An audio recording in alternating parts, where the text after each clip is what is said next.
샌프란시스코 날씨로 돌아와서 반갑기도 하고요. 조금 저희는 좀 편한 것 같은데 혹시라도 좀 춥게 느껴지시는 분이 계신지 모르겠습니다. 여러분 정말 요즘 감기가 좀 도니까 좀 조심하시면 좋을 것 같아요. 한여름에 감기 걱정해야 되는 요 샌프란시스코 재밌는 것 같습니다. 샌프란시스코만에 갖는 어떤 특징이 될 수 있겠죠. 어떤 특징은 굉장히 중요합니다. 생명이 있는 것에는 분명히 특징이 또 하나 있죠. 뭐죠? 또 다른 생명을 낳는다는 것에서 특징이 있습니다. 혹시 그런 기억이 있으신지 모르겠습니다. 저도 어렴풋이 기억나는 것이 있는데요. 어렸을 때 뭐 과일을 먹다가 씨가 남으면 그 씨를 툭 뱉습니다. 저게 내년에 저거 뭐 자랐으면 좋겠다 이런 마음으로 툭툭 뱉는 경우가 있죠. 친구들하고 장난하듯이 그렇게 뱉는 경우도 있고요. 그러다가 정말 그 다음에 봤을 때 그 옷에서 싹이 나는 것을 보고 이게 뭐다라는 것을 보게 될 때 굉장히 그 신기하게 느껴졌던 기억이 납니다. 그러나 이제 불행하게도 그 씨앗에서 싹이 터서 나온 그 과일에서는 과일이 잘 맺히지도 않고 또 오래 가지도 않고 그냥 시들다가 죽는 것을 봅니다. 왜요? 관리를 하지 않기 때문에 그렇습니다. 생명이 있기 때문에 땅 속에 들어갔을 때 싹이 터서 나올 수 있죠. 생명이 있다는 증거이기 때문에 그렇습니다. 그런데 그걸 관리를 잘 하지 못하면 좋은 열매를 맺을 수도 없고 결국 그냥 시들어 버릴 수밖에 없는 것도 저희들이 너무나 잘 알고 있습니다. 여러분들은 아마 저보다 더 훨씬 잘 알고 계실 거라고 생각이 듭니다. 우리가 지금 성령의 열매에 대해서 묵상하고 있는데요. 성령의 열매도 마찬가지입니다. 우리 속에 성령님이 계시기 때문에 우리 안에 생명이 있기 때문에 우리는 이런 열매를 맺습니다. 우리가 뭐 그냥 관심 갖던 안 갖던 이미 저와 여러분들은 이런 열매들을 맺고 있습니다. 이게 중요해요. 근데 문제는 왜 이런 열매를 맺으라라고 자꾸 말씀하시는가? 씨를 툭 뱉었는데 어떻게 땅속에 들어가서 그냥 열매를 그 다음 해에 싹이 텄는데 관리를 해줘야 살아나고 열매를 맺는 것처럼요. 저희 안에 계신 성령께서 우리에게 생명을 넣어주시고 이제 성령의 열매를 맺을 수 있도록 해주셨어요. 그러나 이거를 잘 관리하는 것은 저희의 몫입니다. 물론 성령께서 도와주시지만 어쨌든 우리의 부분이 있는 거죠. 그래서 저희들이 좋은 열매를 맺느냐, 그러니까 풍성하게 맺느냐 안 맺느냐 하는 것은 우리에게 굉장히 중요한 문제가 되어집니다. 그래서 성경에서 다른 것으로 비유하는 것으로 얘기하면 달란트의 비유를 우리가 기억할 수 있습니다. 그래서 우리가 그걸 잘 관리하면 5달란트를 남긴 자처럼 많은 것을 남겨서 하나님의 칭찬을 받게 될 것이고요. 그렇지 못하면 구원은 받을지 모를진데 하나님한테 혼나겠죠. 내가 너를 통해서 하려는 계획이 있었는데 너 이게 뭐냐? 라고 말씀하실 것입니다. 그래서 오늘 본문도 바로 그걸 얘기하시는 거죠. 하나님의 은혜로 우리가 구원을 받았어요. 근데 왜 구원을 받았다? 하나님이 우리를 사랑하셨기 때문에 구원도 주셨지만 우리를 통해서 하나님의 은혜가 얼마나 좋은지 장차 온 세대, 그러니까 모든 사람들에게 온 세계에 이거를 알리도록 하기 위해서 저와 여러분들을 에게 은혜를 주셨다는 거예요. 우리에게 생명을 주셨다는 거죠. 그래서 우리가 성령의 열매를 맺는 거, 난 구원 얻었으니까 난 이거 몰라, 내 감정하고 안 맞아, 나 자존심 상해, 이게 아니고요.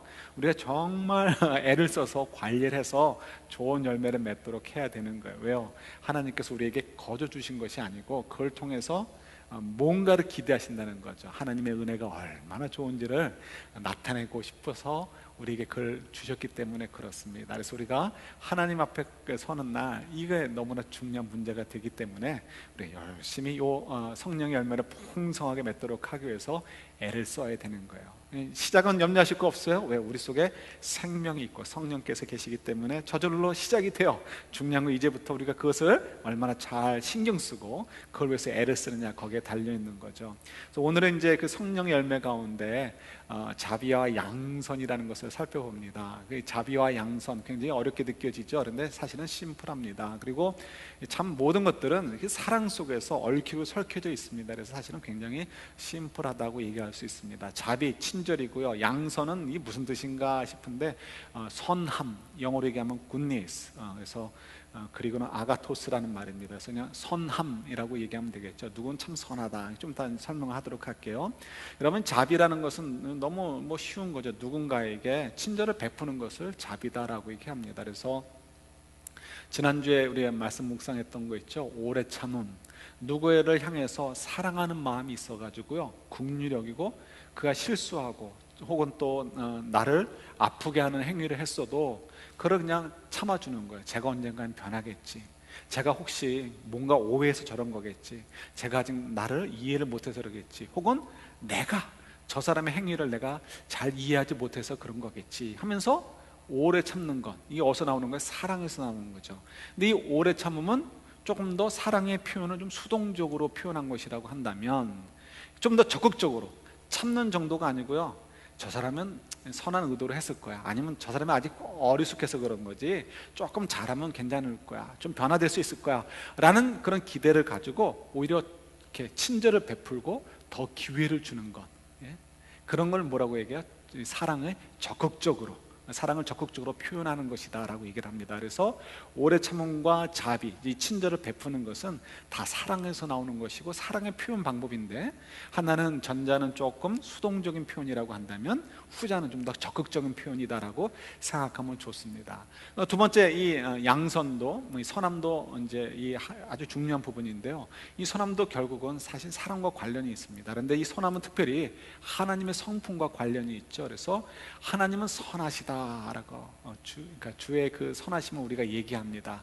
이 선하시다라는 것은 굉장히 이렇게 악한 어떤 의도가 없이 늘 언제나 처음부터 끝까지 변함없이 진실되고, 그 정말 그 굿니스, 그 선함이 나타나는 거, 그때 누구가 선하다라고 얘기를 합니다. 근데 이 성경에서 특별히 이 자비, 하나님의 자비, 또 친절, 또 혹은 하나님의 선하심을 표현할 때는 요거로 항상 포커스가 맞춰집니다. 뭘까요?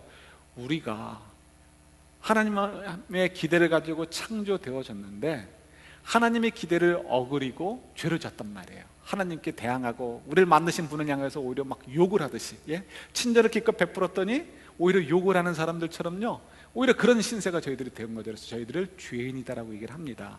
그런데 하나님께서 저희를 향해서 어떻게 오래 참으시는 거예요.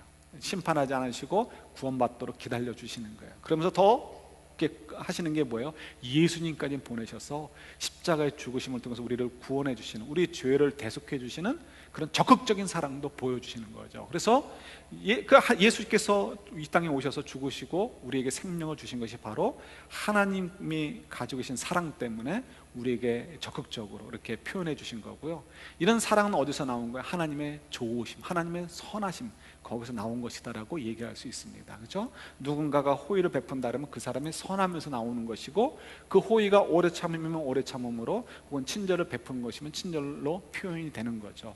그래서 성경에서 얘기할 때 이 성령의 열매로 얘기도 마찬가지고요. 자비와 양선이다라고 할 때 친절이다, 친절과 또 그 다음에 선함이다라고 할 때는요, 바로 이거예요. 예수님께서 우리를 향해서 선한 마음을 가지시고 예수님까지도 아끼지 않으시고 우리를 위해서 친절을 베푸신 것처럼 우리들도 그렇게 살라라는 것이 바로 이 말씀인 것입니다.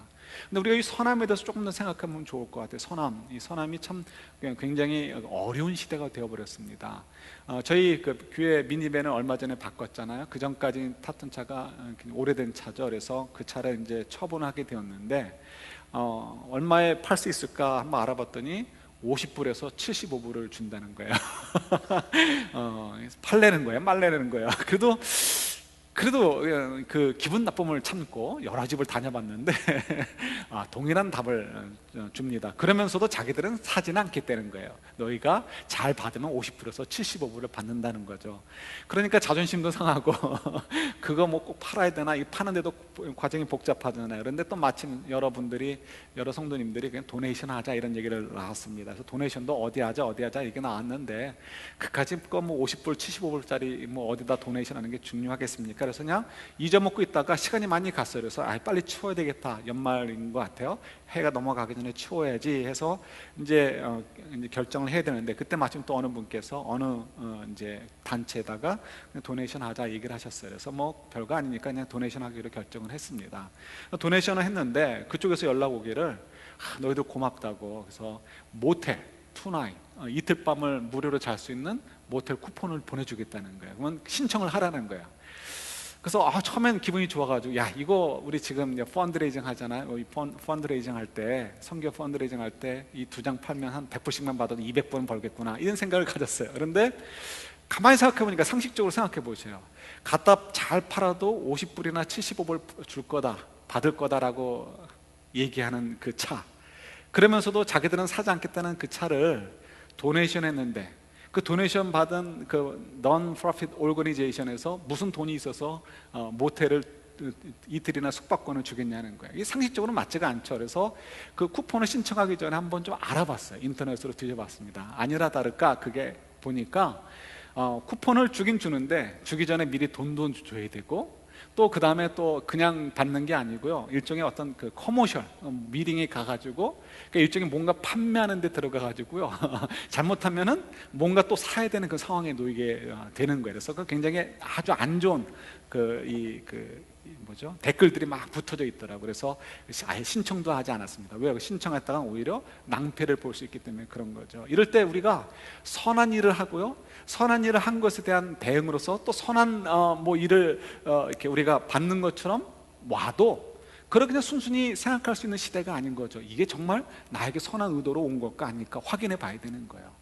우리도 그렇지 않습니까? 누군가에게 선의를 베풀었는데 그 상대방이 저 사람이 저걸 왜 나한테 그랬을까? 이런 생각이 드는 그런 오해를 받는 시대가 있고요, 시대에 살고 있고요. 또 저희들도 누군가에게 호의를 받게 되면 그냥 순수한 의미로 받기보다는 저 사람이 왜 나한테 이걸 했을까라고 생각하는 경우가 너무나 많아졌어요. 그래서 정말 이 선함이라는 것이 굉장히 오해 사기 쉬운 그런 시대에 살고 있습니다. 그래서 저희들이 참 어려운 거예요. 그래서 우리가 하나님의 선함에 대해서도 우리가 하나님의 선함에 대해서 오해를 자꾸 해요. 하나님이 얼마나 좋으신 분인지를 생각하지 못하고 자꾸 꼬투리 잡고서 이러쿵저러쿵 얘기를 하죠. 그러나 그게 아니라는 거. 하나님의 그 선하심, 자기 아들까지도 아끼지 않으시고 우리가 하나님을 배신했음에도 불구하고 우리를 하나님은 그 선하신 마음으로 우리를 포기하지도 않으시고 우리를 버리지도 않으시고 끝까지 참으시고 예수 그리스도께까지도 아끼지 않으시면서 우리를 구원하시려고 하시는 그 하나님의 선하심, 처음부터 끝까지 변함없이 그 선하심, 그 선하심이 하나님의 성품이라는 거예요. 그리고 그 성품은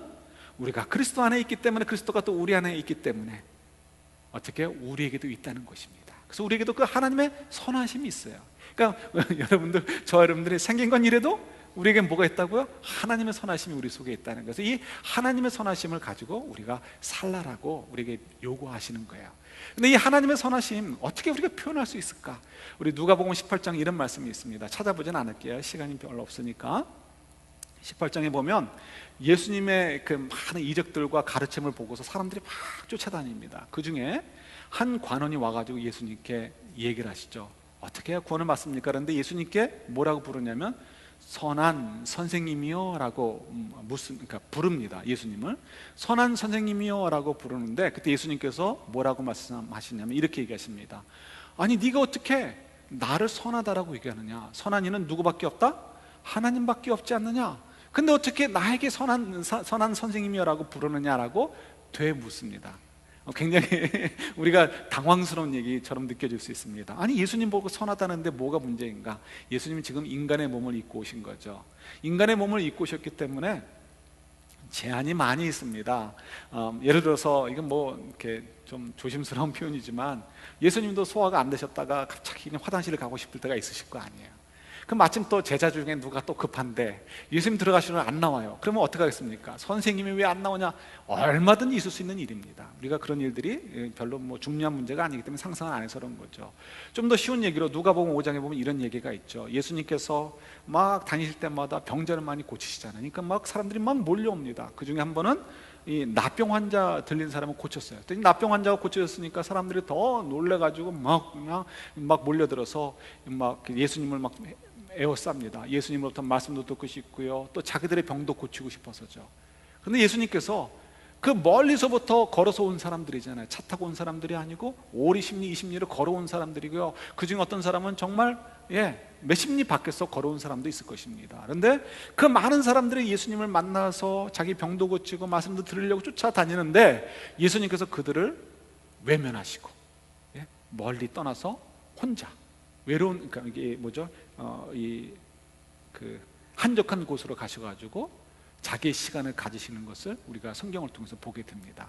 이럴 때 우리는 알죠. 예수님께서도 인간의 몸을 입고 오셨기 때문에 정서적인 에너지도 한계가 있고 육체적인 에너지도 한계 있고 영적인 능력도 한계가 있기 때문에 또 하나님과 더불어 교제하고 기도하시면서 새 힘을 얻기 위해서, 쉼을 얻기 위해서 가셨나 보다라고 생각할 수 있습니다. 묵상하기 위해서.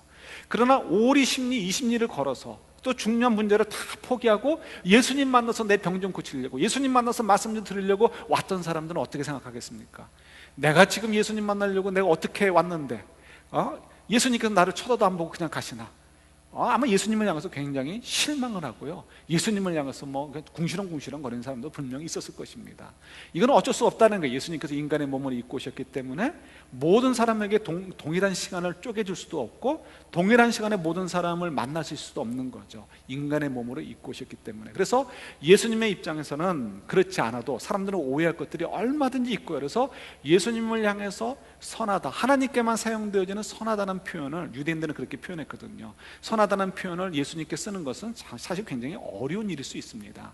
그럼에도 불구하고 예수님을 향해서 하나님께만 사용되는 단어였던 선하다는 말을 쓴 이유는, 그럼에도 불구하고 예수님께서는 이 보통 사람들이 가질 수 없는 그런 특별한 모습을 가지고 있었다는 것을 우리가 미루어 짐작할 수 있는 거죠. 그래서 사람들이 보면서, 신앙이 좋은 사람들은 보면 볼수록 더 예수님 가운데서는 하나님의 성품이 있다, 그 선하심이 있다라는 것을 알게 되니까 예수님을 향해서 선한 선생님이여 라고 부르게 되는 거죠.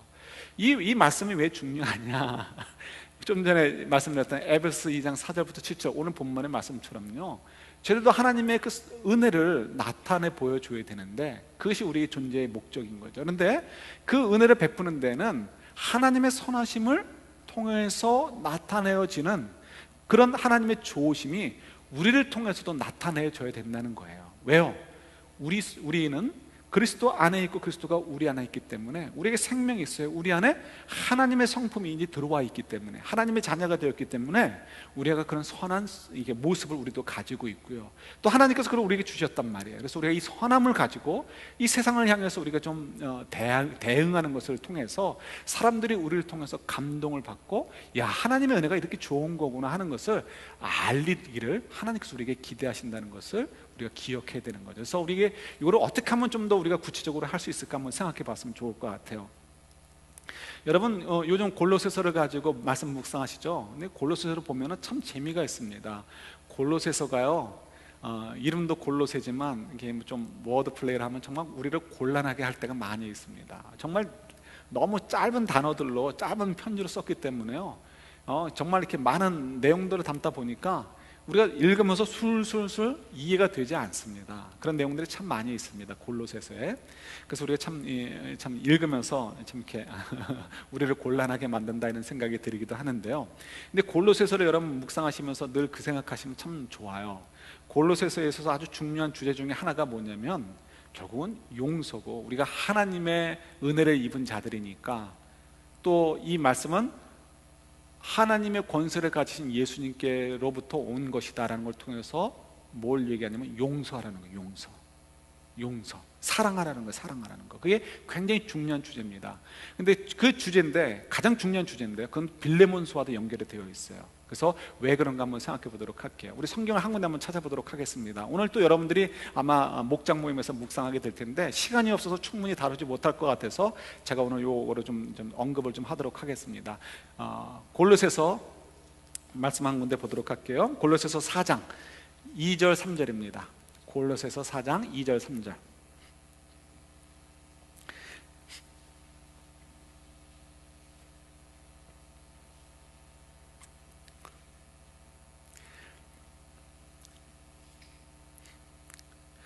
요 2절 3절만 이해를 해도요, 골로새서 전체를 이해하는데 굉장히 커다란 도움이 되어집니다. 우리 같이 봤습니다. 기도를 계속하고 기도에 감사함으로 깨어 있으라. 또한 우리를 위하여 기도하되 하나님이 전도할 문을 우리에게 열어주사 그리스도의 비밀을 말하게 하시기를 구하라. 내가 이 일 때문에 매임을 당하였노라. 아멘.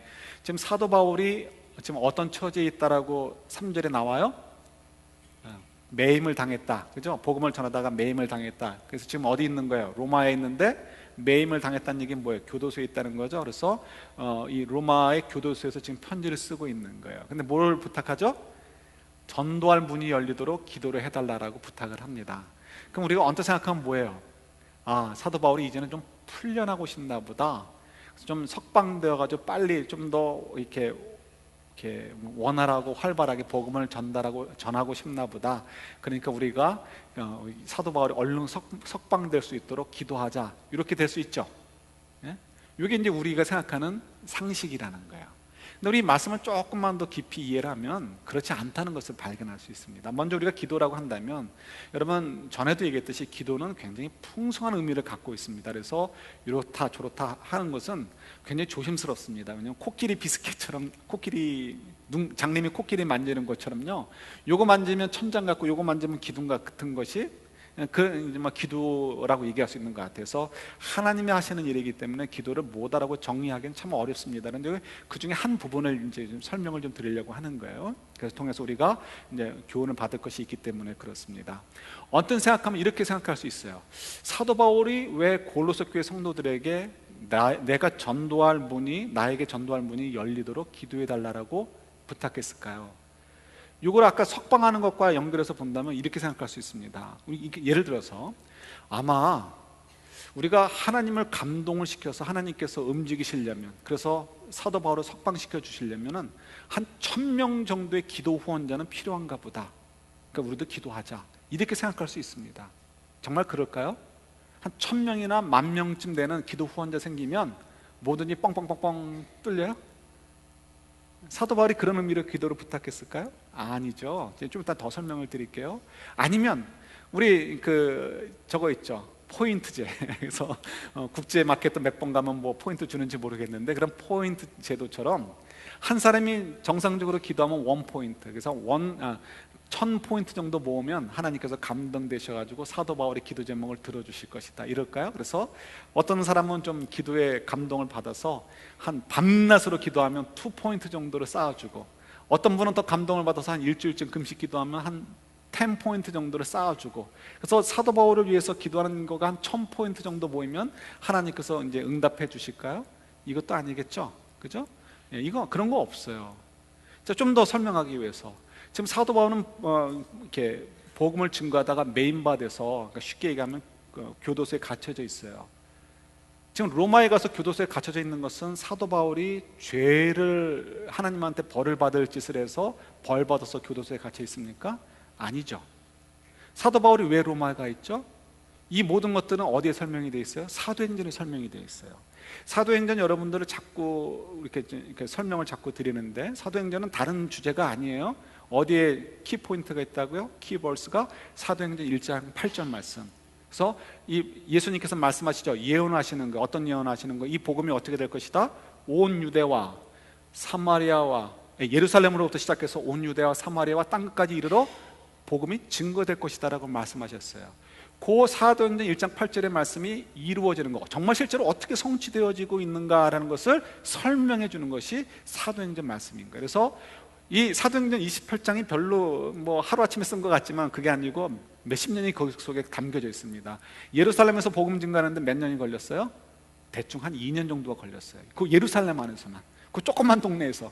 그 다음에 유대와 사마리아 땅, 그러니까 이스라엘 땅에, 팔레스타인 땅에 복음이 증거되는데 몇 년 정도 걸렸어요? 줄잡아 한 13년 정도가 걸렸어요.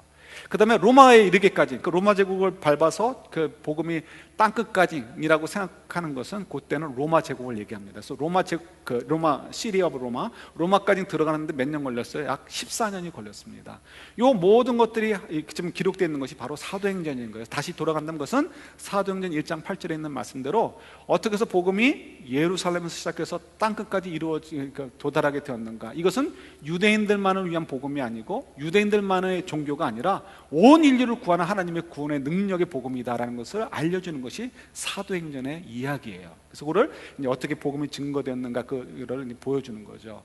그래서 지금 이 모든 것을 계획하신 이가 누구예요? 하나님이시고 예수님이시고. 그러니까 지금 사도 바울을 로마로 보낸 이가 누구예요? 하나님이신 거예요. 그리고 왜 그가 교도소에 들어갔는가? 교도소에 들어가지 않을 수도 있죠. 얼마든지 그가 자유의 몸을 취할 수 있었습니다. 그런데 그가 일부러 항소를 했어요. 로마 시민이기 때문에 항소를 하면 누구한테 직접 자기 죄를 가지고 변호할 수 있어요? 황제 앞에서 변호를 합니다. 황제 앞에서 내가 왜 잡혀왔는지, 그래서 나는 무죄합니다라고 변호하려면 뭘 얘기하는 거예요? 왜 잡혀왔는지, 나는 무죄합니다라는 것은 결국 복음을 얘기하는 거죠. 내가 이러이러한 복음을 증거하는데 내가 왜 이래서 복음을 받게 되었고, 복음은 이런 내용입니다. 그래서 내가 이걸 전했던 유대인들이 나를 가지고 시비 걸어서 이렇게 왔습니다. 그러니까 나는 무죄입니다 라고 주장하는 그 과정들이 로마 황제와 고관 대작들 앞에서 벌어지게 되는 거예요. 그럼 그보다 더 좋은 전도의 기회가 어디 있어요? 그러니까 사도 바울이 다른 사람들이 예언해서 너 지금 로마로 가게 되면, 예루살렘으로 가게 되면 이제 그러니까 묶여서 뭐 곤란을 당할 거다라고 막 예언을 해도 좋다고 예루살렘을 가고 로마로 간 이유가 뭐냐? 바로 이 복음을 증거하기 위함인 거죠. 좀 더 예를 든다면 사도행전에 보면 사도 바울이 복음을 증거하다 이제 잡혔어요. 로마로 가다가 어떻게 해요? 겨울에 그 배를 탔다가 배가 파손하게 됩니다. 얼마든지 그가 죽을 수도 있음에도 불구하고 하나님께서 그를 살리셨어요. 이게 다 일부러 하나님께서 그렇게 하신 거죠. 그리고는 그를 통해서 사람들이 감동을 받아가지고 이 죄인인 바울을 보호해 주듯이 선의를 베풀면서 어떻게 로마로 데려가게 되는 거죠. 이런 일들을 통해서 어떻게 점점 더 바울에 대한 이미지와 바울이 전하는 복음에 대한 이미지를 하나님께서 더 이렇게 좋게 만들어 놓으신 것들을 우리가 또 성경을 통해서도 보게 되는 거죠. 그냥 결론적으로 얘기한다면 지금 사도 바울이 교도소에, 로마에 가 있고 로마 교도소에 갇혀 있는 것은 얼마든지 빠져나갈 수 있단 말이에요. 배가 파손됐을 때도 얼마든지 도망갈 수 있고, 이건 뭐 하나님께서 구원하시는 건 문제도 아닌 거죠. 그럼에도 불구하고 굳이 그곳까지 가게 하신 것은 다 하나님의 계획이라는 거예요. 그러니까 지금 다시 돌아온다면 골로새 교회 성도들에게 나를 위해서 기도해달라, 나를 위해서 복음의 문이 열리도록 기도해달라고 하는 것은 나 석방시켜달라고 기도해 주십시오. 하나님의 감동을 위해서는 1000포인트가 필요한데 여러분 지금 내가 지금 700포인트밖에 모이지 않았습니다. 기도해 주세요. 이런 의미가 아니라는 것을 우리가 확인할 수가 있습니다. 그럼 우리가 뭐라고 기도해야 되느냐? 골로새 교회 성도들에게서는 뭐라고 기도해야 되느냐? 여러분 거듭 말씀드리지만 기도는 여러 가지로 굉장히 풍성한 내용을 담고 있기 때문에 다 설명이 안 돼요. 그러니 오늘은 이제 요 골로새 교회 성도들의 입장에서만 한 가지만 이제 집중하자는 거예요. 골로새 교회 성도들이 그러면 이제 사도 바울이 어떻게 하면 복음의 문이 열리도록 더 기도하는데 어떻게 하면 그것이 될까? 이제 고민하면서 기도하겠죠. 그때 그냥 나 기도했으니까 됐어라고 하는 건 뭐예요? 말과 혀로만 떠들지 말라. 말과 혀로만 성도들을 사랑한다, 형제를 사랑한다라고 하지 말라. 너희 생명까지도 아끼지 말고 서로를 보호하라, 서로를 위해서 섬겨라, 서로 애를 써라. 이게 어디 있어요? 요한일서에 있는 말씀인 거죠. 그러니까 우리가 그렇게 하는 것이 아니고 우리가 기도를 하다 보면 내 얘기를 할 게 아니고 그 문제에 대해서 성령께서 원하시는 뜻, 하나님의 뜻이 무엇인가를 묻는 것, 듣는 것이 기도라고 했잖아요. 사도 바울이 이렇게 기도를 제목을 부탁했는데 하나님 우리가 이걸 위해서 무엇을 할 수 있겠습니까? 우리가 할 것이 무엇입니까? 라고 기도하다 보면 성령께서 보여주시는 거죠. 예를 들어서 지금 사도 바울이 필요한 것이 있어요. 물질적인 지원이 필요합니다. 물질적인 지원을 하면 되는 거예요. 그런데 지금 이것은 골로새 교회에서는 이건 중요한 것도 아니고요. 더 중요한 것은 뭐냐면 한 가지 뭘까? 골로새서 교회에 편지를 보낼 때 또 다른 편지 하나가 같이 갔습니다. 그 편지가 뭐예요? 빌레몬서예요. 빌레몬서. 이 빌레몬서는 개인에게 보낸 편지입니다. 이 빌레몬이라는 사람에게 보낸 편지인데 이 빌레몬은 어디 교회 성도예요? 골로새 교회 성도인 거예요.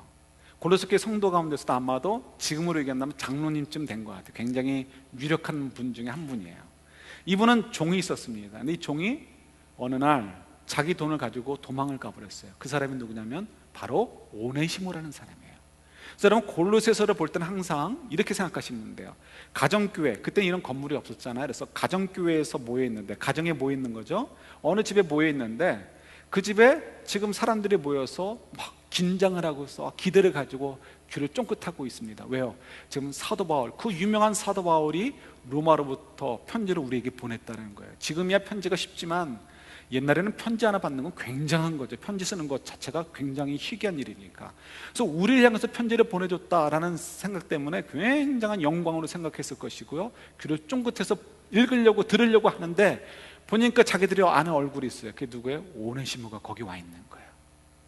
저놈 잡아서 당장 죽여야 된다, 이런 생각이 불끈 쏟는 거죠. 왜요? 그는 도망간 노예이기 때문에 그렇습니다. 그런 상황에서 편지를 읽는데 편지의 내용들이 그거예요. 이 사람을 직접적인 언어는 빌레몬서에서 가 있고, 간접적인 언어로 내가 예수의 권위, 모든 이름이 뛰어난 예수의 이름의 권위를 가지고 너희들에게 권하느니 너희들 서로 은혜를 베풀어라, 서로 용서해줘라, 서로 사랑하라, 이런 이야기들을 지금 골로새서를 통해서 보여주고 있는 거예요. 그러니까 이제 메시지 전하는 거죠. 그래서 이 오네시모가 좀 더 설명을 드리면 이런 거예요. 빌레몬이라는 주인으로부터 신임을 받았는지 돈을 관리했는데 돈을 갖고 튄 거예요. 튀었는데 어떻게 잘 도망을 갔는지 로마까지 도망을 간 거예요. 근데 로마에서 복음을 받아들여서 사도 바울에게 자기의 이렇게 숨은 이야기들을 다 고백을 한 거죠. 자기 얘기를 고백하니까 사도 바울 마음에 어떻게 갈등이 오겠죠. 이거 어떻게 해야 되나? 여러분 뭐라고 권면해 주겠습니까? 야, 너 죄 졌으니까 이제 빨리 돌아가서 죄를 고백하고 그가 처벌하는 대로 너를 맡겨야 된다라고 얘기해야 되겠습니까? 아니면 가면 뻔히 죽을 거 뻔하니까 야, 너 이렇게 된 것도 하나님 뜻이니까 너 이제 좀 회개하고 하나님께 회개하고 다시는 이런 죄 짓지 않도록 너 정말 조심해서 살아라, 더 열심히 살아라, 제 인생이라 생각하고 정말 더 열심히 살아라, 그러면서 숨겨주는 거가 더 쉬운 일이었을까요? 아마 우리 어쩌면 대부분은 이 길을 갔을지 모르겠습니다. 그런데 사도 바울은 이때 성령께서 인도해 주셨겠죠. 이 순간에 정말 중요한 이렇게 일이라는 것을 아마도 생각했던 것 같아요. 그래서 오네시모와 함께 기도하고 오네시모를 돌려보냅니다. 그러니까 오네시모가 간다는 것은 굉장한 일입니다. 오네시모도 순종하고 갔다는 것은 굉장한 믿음이에요. 자기 죽을 수 있습니다. 그럼에도 불구하고 지금 사도 바울이 주님 안에서 의도하는 바가 있는 거예요. 뭘 의도할까요? 오네시모가 갔는데 사람들이 보면서 그 사람을 죽인다면 아무 일도 아닙니다. 그러나 만약에 그 오네시모를 용서해주고 살려주고 빌레몬에게 뭐라고 얘기했냐면 그를 이제 형제로 받아줘라. 이 형제로 받아주라는 것은 그를 종으로 받아도 좋다는 거야. 다만 그를 미워하고 때리거나 죽이지 말고 그를 용서해주고 형제를 대하듯이, 옛날엔 다 주인이 믿으면 노예들도 다 믿는 거잖아요. 그러니까 형제를 대하듯이 그를 대해주어라라고 부탁을 한단 말이에요. 그래서 빌레몬이 그 부탁을 받고서 만약 오네시모를 죽이지 않고 내 돈을 훔치고 도망간 노예, 그래서 당장 죽여야 되는 것이 그때 관습이고 법이었음에도 불구하고 죽이지 않고 용서해주고 잘 응대해주고 계속해서 자기 집에서 잘 데리고 있는다고 한다면 그 소문이 어떻게 나겠습니까? 정말 깜짝 놀랄 소문이 되는 거죠. 조그만 골로새 시리는 뭐 말할 것도 없고요. 그런 소문들이 골로새만이 아니고 이곳저곳에서 벌어지게 되어진다면 소문들이 점점 더 커지게 될 것이고, 그렇게 된다면 지금 로마에 갇혀져 있는 사도 바울, 팔레스타인 그 촌동네에서 있는 조그만 종교의 문제 때문에 지금 잡혀왔다고 생각하는 그 사람 바울에 대한 이야기가 어떻게 이해되겠습니까? 이건 그런 얘기가 아닌가 보다, 이 사람들은 정말 특별한 사람들인가 보다, 그런 일도 있었대, 저런 일도 있었대, 이런 얘기도 자꾸 들어오게 되면 사도 바울의 입지가 달라지게 될 것이고, 사도 바울이 전하는 복음에 대해서 어떻게 사람들이 더 관심을 갖게 되고 들으려고 하게 되겠죠. 사도 바울이 그동안 복음을 전할 때 그냥 시큰둥하게 들었던 사람들도 이런 간증들, 이런 놀라운 소식들이 전달되어지게 되면 이 사람이 전하는 복음이야? 이 사람이 전하는 예수의 이야기야? 라고 하면서 사도 바울에 대해서 귀를 더 기울이게 될 것입니다. 그것이 바로 어떻게 되는 거예요? 지금 골로새 교회 성도들이 정말 어려운 문제예요. 정말 어려운 문제입니다. 주인의 돈을 훔쳐서 도망간 노예를 용서해주고 형제로 받아준다는 건 정말 어려운 일입니다. 성도들도 어려운 일이에요. 그러나 그걸 만약 하게 되어진다면 놀라운 이적이 벌어지게 되는 거죠. 그럴 때 사도 바울이 전할 복음의 문이 더 활짝 열리게 된다는 것을 사도 바울이 지금 간접적으로 얘기하는 거예요. 그래서 그것을 가지고 기도하라는 얘기는 뭐예요? 너희 앞에 지금 서 있는 오네시모를 향해서 적대감을 가지고 보지 말고 그를 하나님의 선하심처럼, 너희들도 하나님의 선하심 때문에 용서받지 않았느냐, 너희들도 하나님의 선하심을 받고 오래 참음과 그리고 친절을 베풀어서 그를 받아주어라. 그렇게 되면 결국 뭐가 된다? 내가 전도할 문이 활짝 열리게 될 거니까, 더 넓게 열릴 테니까 너희들 제발 그렇게 해 나오라고 부탁하는 내용들이 사실은 결국 이렇게 전달되어지는 거예요. 그래서 우리 여러분 기도할 때도 우리가 이제 그런 마음의 자세를 기도해야 되는 거죠. 이 내용은 사도 바울에게만 전달되어진 것이 아니고 저희들에게도 전달되어지는 거예요.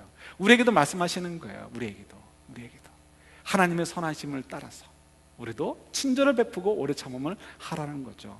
여러분 레미제라블 얘기 잘 아시죠? 장발장에 잡혀왔습니다. 훔쳐가지고 갔는데 그때 경찰들에게 신부님이 얘기하죠. 거짓말하는 거예요. 그건 뭐예요? 일종의 용서가 담겨져 있는 오래 참음이라고 얘기할 수 있습니다. 그런데 거기다가 다른 것까지 더 얹어가지고 줘서 보내는 건 뭐예요? 친절을 베푸는 거가 되는 거죠. 그걸 통해서 장발장의 인생이 바뀌게 되어지잖아요. 우리에게 요구하시는 바가 이거예요. 하나님, 나도 지금 지쳐요. 나도 힘든데요. 그런데 사랑은 정말 신기한 거죠.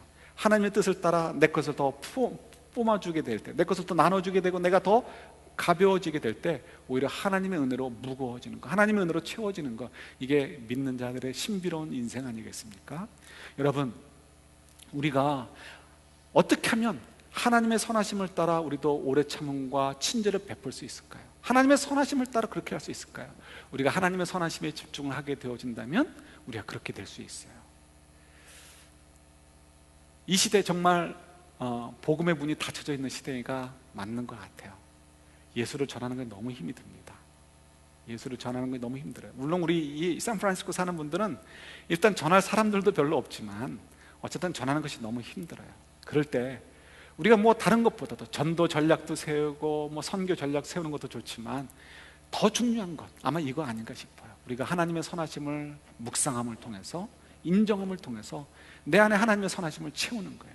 하나님의 선하심으로 채워져서 우리도 그저 그냥 세상을 향해서 장발장과 같이 내 거를 가지고 훔쳐간 놈, 나를 향해서 뒤통수 친 사람, 나를 배신한 사람, 나를 향해서 적대감을 갖는 사람에게 오래 참음과 친절을 베푼다면 결국 그거야말로 결국 복음의 문을 여는 것이 아닐까, 그저 확신이 우리가 동의할 수 있고 그렇게 얘기할 수 있을 것입니다. 사랑하는 성도 여러분, 이 한 주간 우리가 이 하나님의 이 온전하심, 이렇게 하나님의 선하심을 우리가 좀 품고 삶을 통해서 우리도 모르게 누군가에게 오래 참음을 애쓰고 누군가에게 좀 더 친절을 베푼다면 결국 어디선가 우리들의 이야기를 통해서 복음의 문이 더 열리게 될 것이고 누군가가 예수님에 대해서 귀를 기울이게 될 것이고 누군가가 구원을 얻게 된다면 이게 얼마나 아름다운 일이겠습니까? 그래서 사실은 여러분들이 이미 잘하고 있어요. 여러분은 모르실지 모르지만 이미 여러분은 잘하고 계십니다. 제가 뭐 한인들 사회가 막 크지 않기 때문에 자주 듣는 얘기는 아니지만 어쩌다 듣는 얘기, 우리 교회에 누가 있어서 좋다라고 얘기할 때 너무 감사한 거죠. 너무 감사한 거. 이미 여러분들이 그런 모습들이 있어요. 그러나 예수님도 인간의 몸으로 입고 오셨기 때문에 누군가는 적대를 행한단 말이에요. 적대감을 갖는단 말이죠. 이해하지 못하고 오해도 하고요. 물론 우리가 그렇게 그런 모습으로 우리는 정당하게 했지만 그렇게 오해받는 것도 있어요. 또 어떤 것들은 우리가 실제로 못하는 것도 있어요. 그럼에도 불구하고 여러분들이 이미 하나님의 선하심을 소유하고 있기 때문에 네? 여러분들 사실은 좋은 열매들을 맺고 있어요. 그런데 더 애쓰자는 것입니다. 이 한 주간도 한번 좀 깊이 묵상하시면서 좀 더 애쓰자는 거예요. 좀 물 줄 거 있으면 물 주고 관리할 거 있으면 관리해 주면서 더 많은 열매를 맺을 수 있도록 우리가 그렇게 해보자는 것이죠. 그것이 바로 하나님께서 우리에게 기대하시는 것이기도 합니다. 이 한 주간 동안에 우리가 좀 더 하나님의 선하심을 표현할 수 있는 오래 참음과 친절을 베품을 통해서 전도의 문이 열리고 사람들에게 감동을 주고 위로를 줄 수 있는 그런 귀한 한 주간의 삶이 될 수 있기를 우리 주님의 이름으로 축원합니다. 아멘.